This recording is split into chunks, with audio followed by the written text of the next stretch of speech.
Imagine que Florestópolis, que está a 70 quilômetros de Londrina, é uma cidade que tem menos de 20 mil habitantes. E aí, Guilherme Batista, não sei se é o caso lá de Florestópolis, mas geralmente estas cidades, no período noturno, durante a madrugada, no finalzinho da noite, elas têm 3 policiais trabalhando. Isso é meio que uma regra nessas pequenas cidades.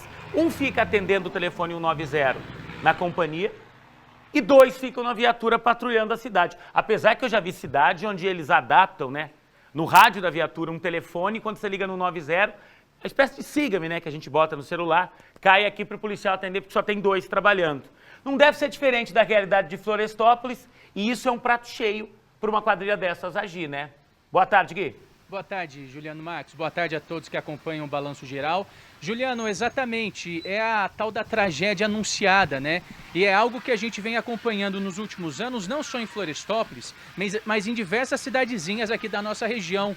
Toda pequena cidade, infelizmente, já foi alvo aí de arrombamentos, de assaltos à mão armada, e os bandidos sempre têm como foco essas agências bancárias. Desta vez eles utilizaram muitos explosivos, os barulhos ensurdecedores, inclusive, foram ouvidos aí por moradores a quilômetros de distância, bandidos muito perigosos, muito aí ameaçadores, que disparavam contra o alto, e, infelizmente, fizeram esses 3 homens reféns que foram ameaçados de morte a todo momento.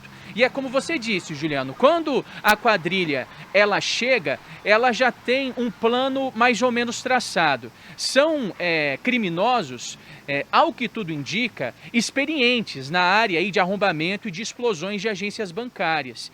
É um modus operandi, inclusive, bem semelhante ao que foi registrado há alguns dias lá na cidade de Botucatu, que também sofreu horrores nas mãos aí de assaltantes de bancos. Nesse caso, o que aconteceu de acordo com as testemunhas? Eles chegam em 2 veículos, param os carros ali na rua da agência bancária, que é uma das ruas principais do centro de Florestópolis, e ali eles se dividem em 2 grupos.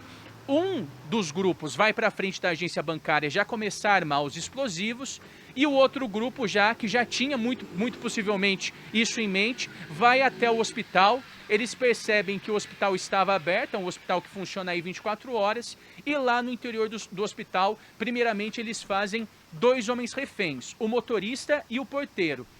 Os homens, Juliano, são obrigados a tirarem as roupas e a ficarem de joelhos em frente à unidade hospitalar, enquanto a ação criminosa ela vai sendo cometida. O terceiro refém, que é o Davi, que é esse homem que a gente conferiu aí, que a gente conversou com exclusividade, a história dele é muito triste. Ele tinha ido para o hospital para autorizar a transferência do pai, que está com sintomas de coronavírus, para o hospital universitário aqui de Londrina. Então imagina, ele já saiu de casa aí muito preocupado com o estado de saúde do pai. Quando ele chega de carro na frente do hospital, dá de cara aí com pelo menos 8 homens fortemente armados. A gente ouviu lá da população, Juliano, que eles estavam armados com escopetas, com fuzis. São armas que ainda vão ser confirmadas pela investigação, mas ao que tudo indica, eles estavam realmente fortemente armados, com armas aí de grosso calibre. E o Davi, então, é o terceiro a ser feito refém, a ficar ajoelhado ali junto com os criminosos. E eles agem em poucos minutos. Como eu disse anteriormente, vão para a cidade sabendo que não vai ter o policiamento aí, eles não vão enfrentar resistência e por conta disso tem aí a carta branca dada. Explodem a agência bancária, até o momento a gente não sabe o total de dinheiro que foi levado desse banco. A gente consegue perceber nas imagens que todos os caixas eletrônicos ficaram bastante danificados. Há uma outra informação também que a gente precisa confirmar, é de que esses ladrões estavam interessados mesmo, era no cofre da agência que fica nos fundos. Nos fundos a gente não teve acesso, mas a informação é de que por lá o estrago também foi bastante grande. Então depois da explosão, eles liberam esses reféns. A informação repassada pelo Davi, Juliano, é de que os reféns iriam ser utilizados como verdadeiros escudos humanos. Isso se a polícia aparecesse antes da fuga da quadrilha. Como isso não aconteceu, não houve o confronto, eles foram liberados, os ladrões usam os carros para fugirem, não se sabe ainda levando o quanto de dinheiro, e só depois disso a polícia militar dá as caras.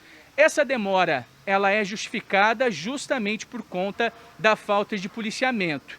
Uma outra informação que a gente conseguiu apurar é de que no momento da invasão de Florestópolis, apenas 2 policiais militares estavam na cidade em patrulhamento. Eles até ficam sabendo da explosão da agência bancária, mas acompanham tudo de longe, porque eles tinham a noção de que não iriam conseguir enfrentar os bandidos de igual para igual. Você imagina, 2 PMs armados com pistolas, revólveres e olhe lá, contra pelo menos 8 ladrões armados com fuzis e escopetas.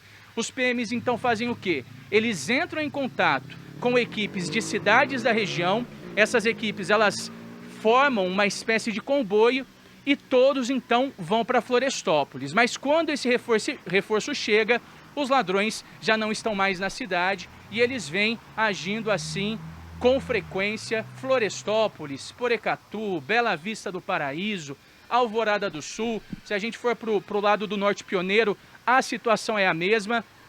Agem, fazem o que querem, aterrorizam a população, porque infelizmente sabem que não vão encontrar a resistência por parte da polícia. Tivemos outros casos nos últimos meses de ladrões ainda mais ousados, que atiram contra o destacamento da Polícia Militar, que ameaçam os próprios policiais, porque eles sabem que infelizmente a polícia não está preparada para lidar com todo esse poder de fogo. E para trás deixa aí todo esse prejuízo. Você bem lembrou no início da abertura do caso, muito dificilmente essa agência bancária ela vai ser reaberta para a população nos próximos dias. A gente está no início do mês, encontrei lá em Florestópolis, inclusive, muitos idosos preocupados porque não sabem ainda onde vão precisar ir para tirar aí o dinheirinho da aposentadoria, para pagar as contas, comprar comida, comprar remédio. E os ladrões, pelo menos até o momento, seguem sendo procurados, estão foragidos. Tentamos contato também com o pessoal do batalhão de Rolândia, que é aí o responsável pelo policiamento lá na cidade de Florestópolis, mas por conta de todo esse movimento, né, de todo esse trabalho de patrulhamento que está sendo feito nesse exato momento para tentar localizar os ladrões, eles ainda não nos deram um retorno, Juliano. Mas é realmente uma situação muito triste e assustadora aí para os moradores dessa cidadezinha, viu? O Diego, nosso diretor de TV, estava dizendo agora há pouco, Guilherme, que antigamente era vantajoso morar do lado de um banco, né? Todo mundo queria, tá facinho para eu pagar uma conta, para eu tirar um dinheiro. Hoje é desesperador, é que nem morar do lado de uma delegacia. Ninguém quer, isso acaba até desvalorizando o imóvel. Gui, daqui a pouco você volta. Parabéns mais uma vez pelo trabalho, 12h23.